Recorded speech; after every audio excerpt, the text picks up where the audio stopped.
بسم الله الرحمن الرحيم.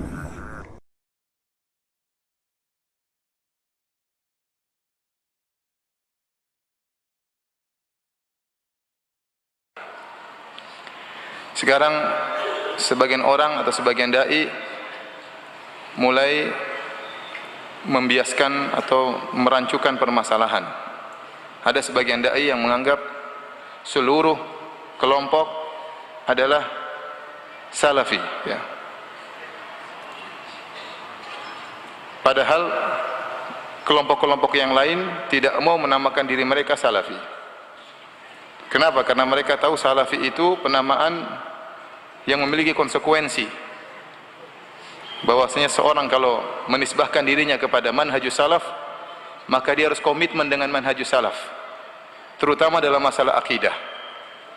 Terutama dalam masalah akidah. Tentunya yang lain juga, masalah akhlak, masalah muamalah dengan pemerintah, dan juga masalah berakidah kepada Allah Subhanahu wa taala.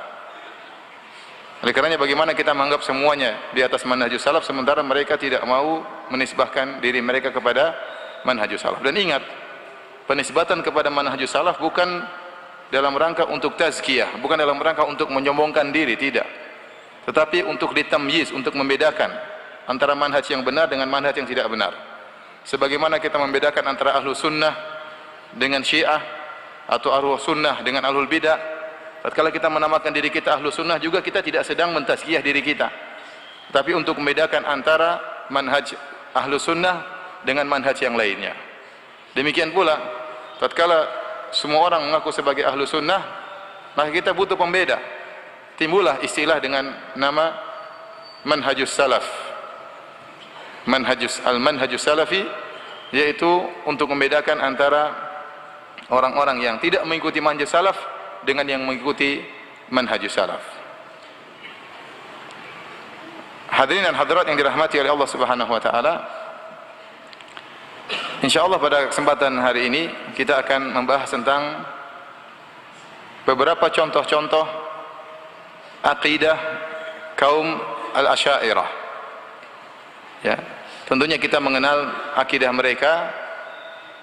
Kalau menyimpang maka untuk kita jauhi, dan agar kita bisa terus berada di atas manhajus salaf.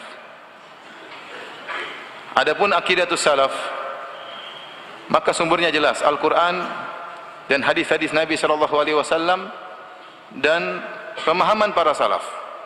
Dan alhamdulillah pemahaman para salaf tentang akidah telah dinukil oleh para ulama dan diabadikan dalam buku-buku mereka. Karenanya ada perkataan Al-Imam Syarik bin Abdullah yang wafat pada tahun 177 Hijriah. Wafat pada tahun 177 Hijriah, yaitu di abad kedua. Beliau ditanya tentang kaum Mu'tazilah, karena kaum Mu'tazilah ini muncul di awal-awal Islam. Di abad kedua sudah muncul Mu'tazilah. Yang kaum Mu'tazilah mengingkari atau menolak hadis-hadis tentang turunnya Allah ke langit dunia. Dengan akal mereka, dengan otak mereka, mereka mengatakan tidak mungkin Allah turun ke langit dunia, karena melazimkan ini dan itu dan ini dan itu, dengan berbagai macam syubhat. Maka Syarik bin Abdullah rahimahullahu taala tatkala membantah mereka, dia berdalil dengan hadis. Dia menyebutkan sekitar 10 hadis tentang nuzul Allah Subhanahu wa taala, dan hadis-hadis tentang nuzul Allah Subhanahu wa taala diriwayatkan dari sekitar 20 sahabat. Dan hadis-hadis ini mutawatir karena diriwayatkan dari sekitar 20 sahabat Nabi sallallahu alaihi wasallam. Setelah dia menyampaikan dalil, kemudian dia berkata, "Amma nahnu faqad akhadna dinana hadza an tabi'in an ashabi Rasulillah sallallahu alaihi wasallam, fahum amman akhadhu." Kata dia, adapun kami mengambil keyakinan kami agama ini, di antaranya tentang Allah turun ke langit dunia, kami ambil dari para tabi'in dan dari para sahabat Nabi sallallahu alaihi wasallam. Nah, mereka yang menolak Allah turun ke langit dunia, dari mana mereka mengambil akidah mereka? Dari mana mereka mengambil agama mereka? Siapa salaf mereka? Salaf mereka Jahm bin Safwan. Jadi ini masalah akidah. Masalah akidah harus diambil dari para salaf, ya. Oleh karenanya Al-Imam Adz-Dzahabi rahimahullah menulis buku Al-Ulu lil Alil Ghaffar. Yang buku tersebut sekarang dicetak dalam 2 jilid.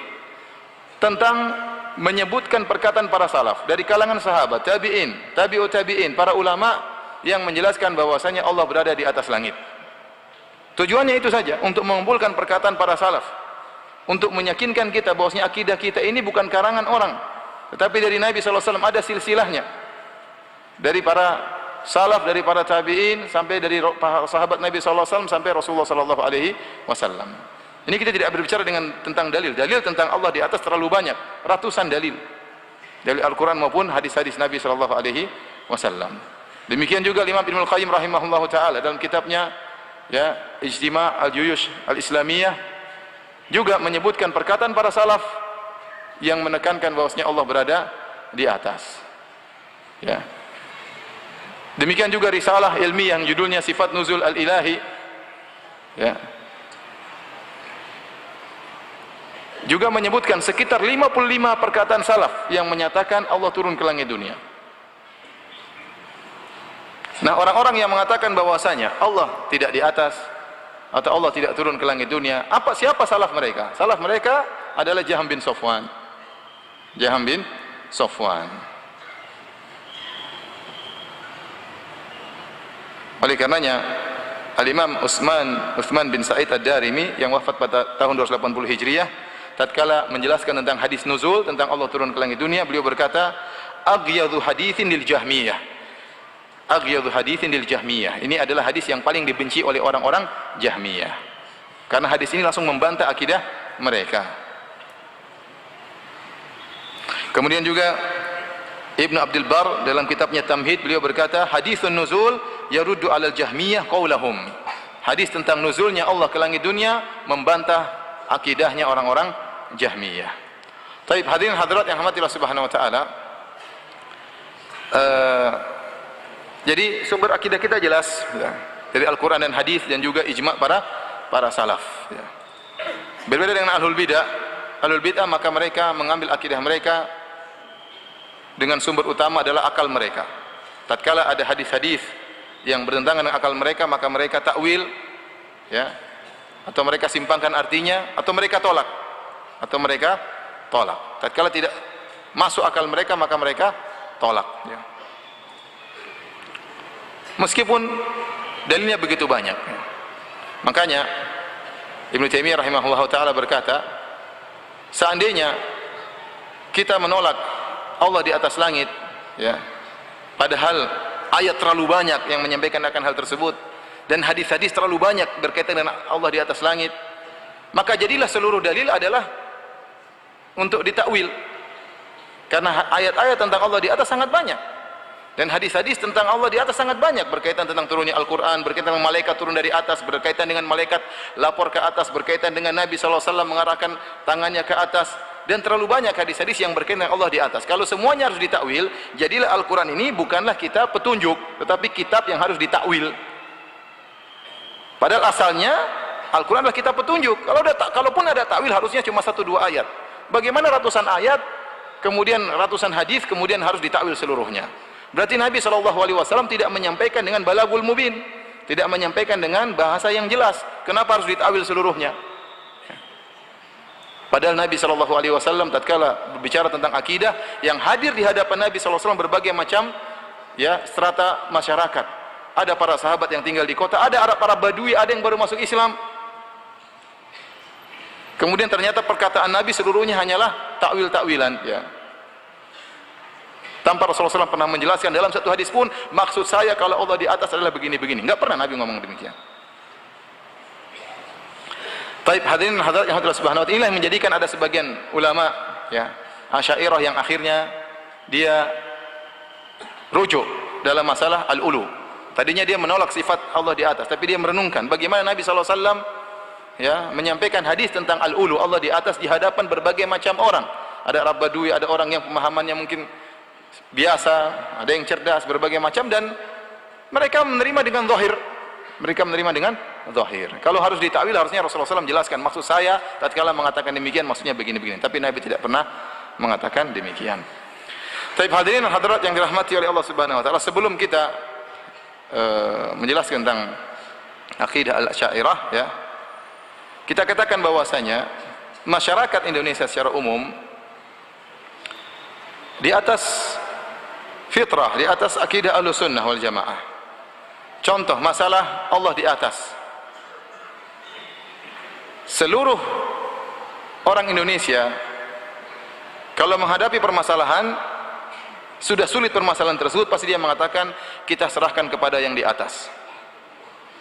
Saya tidak pernah dengar mereka mengatakan kita serahkan kepada yang di mana-mana. Saya tidak pernah mendengar mereka mengatakan kita serahkan kepada yang tidak di atas dan tidak di bawah. Semuanya mengatakan apa? Kita serahkan kepada yang di atas. Ini dalil bahwasanya fitrah mereka mengatakan Allah di atas. Tetapi terkadang di antara mereka tidak pandai untuk mengungkapkan hal tersebut. Kalau mereka mengatakan Allah di mana-mana, maksudnya Allah, ilmu Allah meliputi segala sesuatu, bukan zatnya. Makanya mereka dengan fitrah mereka kalau menghadapi permasalahan mereka mengatakan Allah di mana? Di atas. Kita serahkan kepada yang di atas. Contoh lagi masalah Al-Quran, kalamullah. Akan kita jelaskan nanti. Untuk kajian kali ini saya akan mengkhususkan tentang masalah Al-Quran, kalamullah. Dan saya akan menjelaskan tentang akidah orang-orang Asy'ariyah. Ya. Masyarakat tahu namanya Al-Quran itu firman Allah Subhanahu wa taala. Sehingga mereka mengatakan marilah kita mendengarkan lantunan tilawah firman Allah. Mereka mengatakan Allah berfirman. Mereka tahu Al-Quran ini firman Allah Subhanahu wa taala. Tidak terbetik dalam benak mereka bahwasanya Al-Quran ini hanyalah ungkapan dari firman Allah. Firman Allah itu bukan yang di Al-Quran, tapi Allah memiliki bahasa jiwa. Al-Quran ini hanyalah ungkapan atau terjemah atau ibarat atau hikayat dari bahasa jiwanya Allah. Orang awam tidak ada yang tahu seperti itu. Tapi mereka di atas fitrah mereka mengatakan Al-Quran kalamullah, firman Allah. Kita dengar firman Allah, kita mendengarkan pembacaan firman Allah Subhanahu wa taala.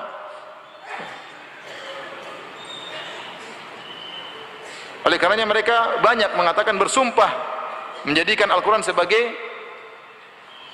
sarana untuk bersumpah dengan Al-Quran, dan ini diperbolehkan karena Al-Quran adalah sifat Allah Subhanahu wa taala. Adapun bersumpah dengan makhluk, maka itu hukumnya kesyirikan. Seandainya Al-Quran adalah makhluk, maka tidak boleh bersumpah dengan makhluk, tetapi Al-Quran adalah firman Allah dan sifat Allah Subhanahu wa taala.